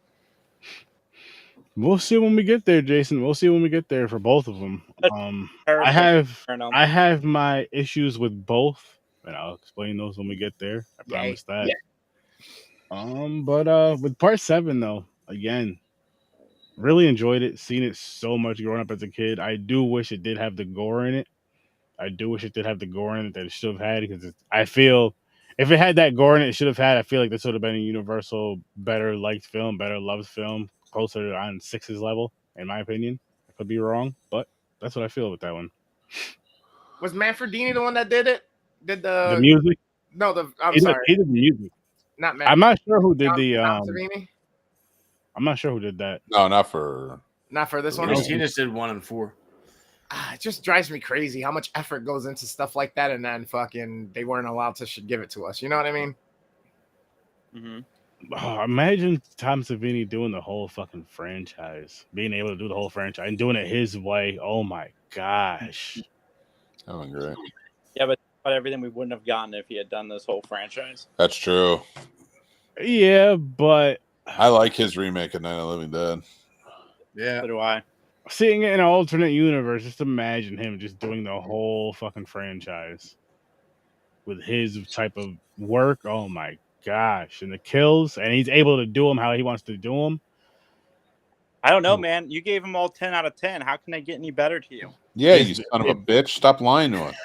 They're all perfect. Go back, and now you got to readjust. It's 9s for everything except for 1 and 4. Listen. That doesn't mean anything. It's not real. It's not here, guys. Therefore, I can't tell you what my rating would be. That's a glitch in the matrix right there. Exactly. It may do what Blood Lake did and break the damn scale and go up. Oh Jesus! Blood Lake. Jesus Christ. Oh, fucking Yeah. Blood So who knows? God damn. Yeah, I know. I mentioned Blood Lake and Two Girls, One Cup in one episode. Who knows? I never want to watch a fucking movie. Which one? Blood Lake. What about the other one? No. You don't want to watch that one either? What if you had to watch one? Okay, what if you had to watch one or the other? Which one do you cry want? my eyes out. If you had let's just throw that out there. I'll answer too. If you had to watch one or the other. Fine, Blood Lake. It would definitely be Blood Lake. If What I about you, had to Jason? watch one of the two, yes, it would be Blood Lake. You know why? Because I can fucking tune out to Blood Lake. I'm not going to be disgusted and fucking mortified the entire fucking 7 minutes or whatever the fuck it is. And I can fall asleep to Blood Lake. I'll watch Blood Lake and it's fucking 60-minute bullshit. Fucking everything. Oh my God, Sturdy, why did you introduce this shit to me? Because you're a good friend. Nick. I care about you. That's why. Sturdy's secretly. It's not. Now, Jason, what about you?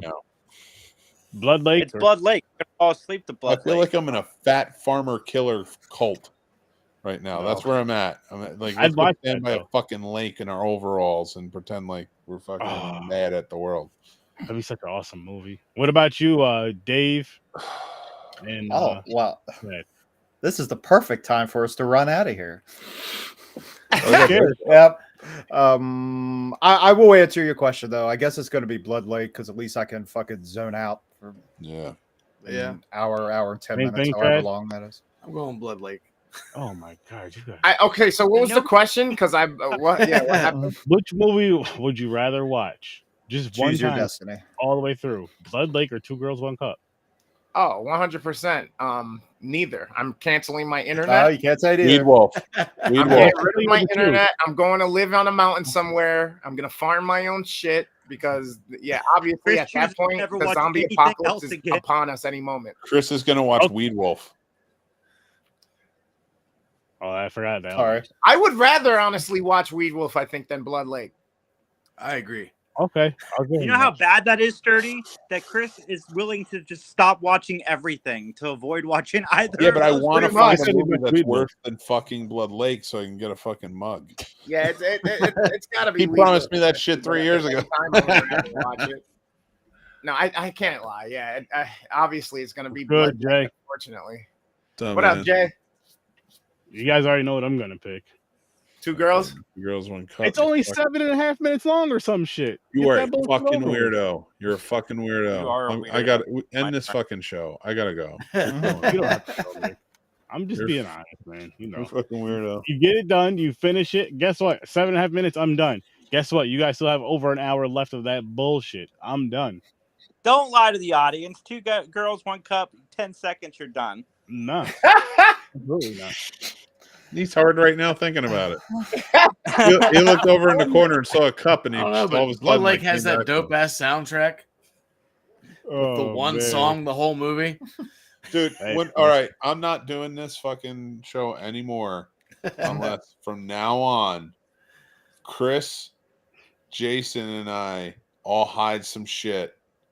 Like one of us hides a cup, one of us hides like a girl, One hides another girl, and Sturdy's got to find them. Like fucking, where's Waldo? Yeah, it's like a That's it. I'm not doing a show unless we can do this. Oh And my Chad God, and Dave got to do bro. it too. We I got don't even know Oh, what this Sturdy, means. I came up with an idea, buddy. I have 2 female dogs. I'll try to get them to shit in a cup, and I'll send it Nope, to you nope, later. nope, Right. nope, nope. I'm good on that. That's weird. See? All right, everybody. That's fun. See, that's some crazy. Unreal. White people take shit. They're crazy. Man. Follow him at Sir Sturdy. Horror with Sir Sturdy. White people don't like to be limited to terrible choices like 2 Girls, 1 Cup and Blood Lake. We realize the fucking faults that we've made in this world. Oh, so they go we to don't want them racism. shown to us Okay. constantly. All right. We realized that it was the white race who made both of those fucking abysmal fucking garbage shit. Oh, But man, you guys just do a lot of bad shit, man. It's Literally. you that keeps I upon don't know us, what to Sturdy. tell you. well, we've controlled the narrative for so long. We made the stuff that we're gonna make some bad stuff too. Enjoy Forrest Gump, you bastard. Okay. I'm kidding. Well, I'm not kidding. We did. No, we control But yeah, You know, I mean, you guys, you know, it's still okay. do technically, but you know, morsels and whatnot. You know how it works. oh, I'm good. I'm good either way. You're going with 2 Girls, 1 Cup, aren't you? No, I'm checking out. Like I'm done. He's becoming a hermit, remember? I don't blame Yeah, him. that's The right. In mountain fact, man. I'm going to live with Chris. That's it. I don't want either It's of gonna this be a fucking good time. thing. We can blow shit up and whenever we want. Shoot Oh, I thought shit. you were gonna say you're gonna blow me. I was like, I'm moving now. Wow. Whoa. It's a me. I was just about to joke and Wow. say you guys are gonna live together Come in on. the nude, but Mick Come went on. on Bloink, bloink. No. Let's take mushrooms. Oh my gosh. two guys, 1 mushroom. That'd be a weird That's- reality what show the with you two. Let me show you my Goomba. Oh, Oh, that'd be shit. All right. a really weird reality show. Sink down the pipe. Wow. Let's get out of here before this shit's getting out of control. This is what we get to over here on Horror with Sir Sturdy. People we talk about movies. We Glug, get glug, on glug, some glug, glug. weird Glug, fucking glug, glug, glug, glug, glug, glug, glug, glug. see this, that. We get on some weird shit. Don't know why, don't know how all the time. And Yeah. Who's Luigi tonight? Sorry, I'm glad I can give you a hand tonight. I switched hands, Uh-oh. and now I'm Luigi with Who's the left. who wears the red hat? Who wears the green hat? whoa. Depends 2 on which brothers, arm I'm 1 using. pipe. All right, real quick, guys. This is what we're doing on Thursday. Tune in for that. No, it's not. Wait. What is this, Mick? Oh, Sturdy. Oh. Oops. That's what we're doing on Tuesday. There we go. Halloween. You didn't upload the other one? You bastard. I did. Mick, I was tricking you and making sure you're paying attention. Of course I did, Mick. Oh, I forgot that you Get that exist. removed. Yo, Oh, why does man. Freddy look like Rando Delete. got burned from Recess? We're about to Let's talk do Miss about Finster. that Jason's on coming. Thursday. I've never been happier to have to work. I wish you guys could have been here for this. I really wish you guys could have been here for this. All right, so we're doing it tomorrow night then. Damn it. Call in sick. You got diarrhea. You got Freddy. You know, but that's what we're doing on Thursday. And I hope to see you people there. Go check out these awesome, amazing people. All of the links are in the description. And let's see. What else should I tell them? What do they need to know? Don't you have a spot on Sunday with the Twitch Radathon for Halloween? I do. Oh, I'm I on with you, do. aren't I? I'm on with you, right, Yes, sir? yes. Yeah. At 7 o'clock Eastern time, we're actually going to be discussing the film. Wait, on Sunday? Yeah, Sunday Yes. the 29th. Okay. Uh-oh. No, I can do it. Okay. Anyway, we're going to be discussing Texas Chainsaw No, Massacre from I don't 2003. actually. I really wasn't thinking about that. I just kind of zoned out and started thinking about something else.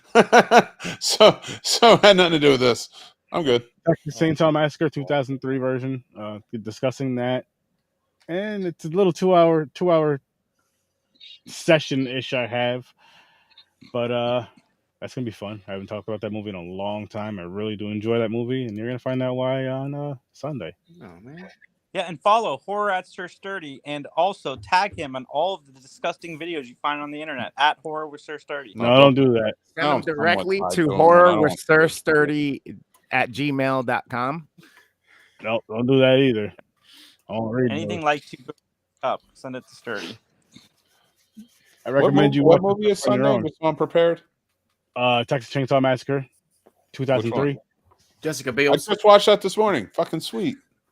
Yep, Jessica Biel. There you go, Jessica Biel. That's a good Jessica one. Biel. That Oh, one. you mean Justin Timberlake's fucking wife? He's in trouble. Yeah, He's a I little love that freaking movie. Love that freaking movie. That's was my a good favorite one. of the franchise. And you know That what? would be a good fucking franchise. Hellraiser versus Part Texas Chainsaw Massacre. 3 is good. I just watched that for the first time the other day. Part 3 is good.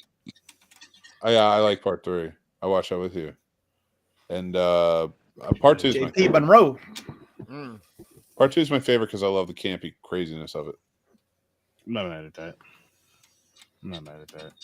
I can't wait to do that. So yeah, that's gonna be going on Sunday, and there's gonna be I'll be on at 9 p.m.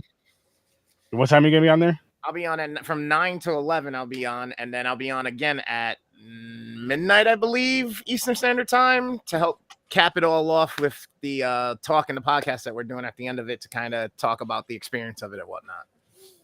Yes. It's a rate-a-thon again. You go there, you rate everybody's channel, I guess. I'm still learning this shit, but I'm gonna Worst Damn Gamers welcome me, like I'm an old man, but fuck it. I'm a little older than he is, so I don't get it. Show me, young man, show me. I don't get this. All good. this So if you guys aren't familiar with Twitch, part of the culture there is different content creators can also send their communities over if they're done with their stream. If they know another content creator that is in the same realm that they mess around with, they kind of have a rapport with, or if there's another piece of content that they think you might like, they'll actually just ship all the people that are in their chat and viewing with them right over to that other channel directly at the end of the stream or whatnot. So we're gonna do this to help build more community, more advancement in the social aspect of it, and help people find other great content creators as well while we're doing it. And it's all for Halloween, so there's gonna be a lot of cool content going on in the spooky space or whatnot. Sturdy, do I have to wear a costume?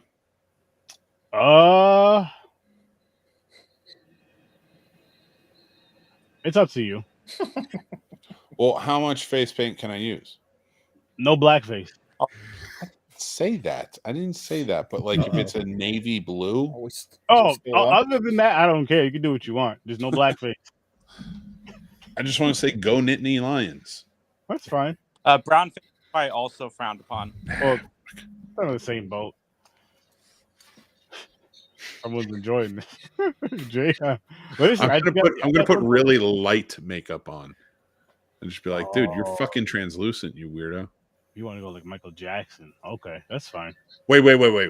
So in your mind, Michael Jackson is brighter than white? Oh, he was ultra white. Man.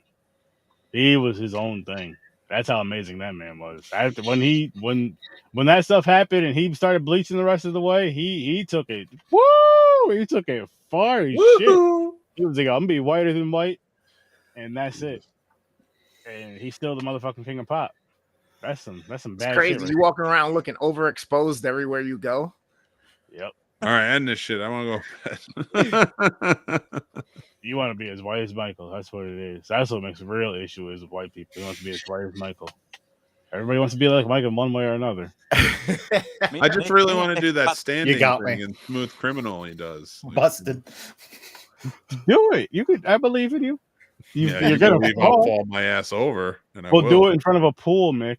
See, problem or solved. you do it with a chair in front of you, so when you lean forward, the chair's out of scene, and it looks like you're doing it perfectly, and then come back. You know what I'm saying? I got camera tricks for you, bro. The right angle. You know. There you go. Things. You know these Why things. not just do it the way he did it? Because you need special shoes with a nail slot cut out at the bottom of it, and you got to stretch your ankles enough so when you lean forward, you don't disconnect your Achilles. I could. There you go, Mick. You can do that.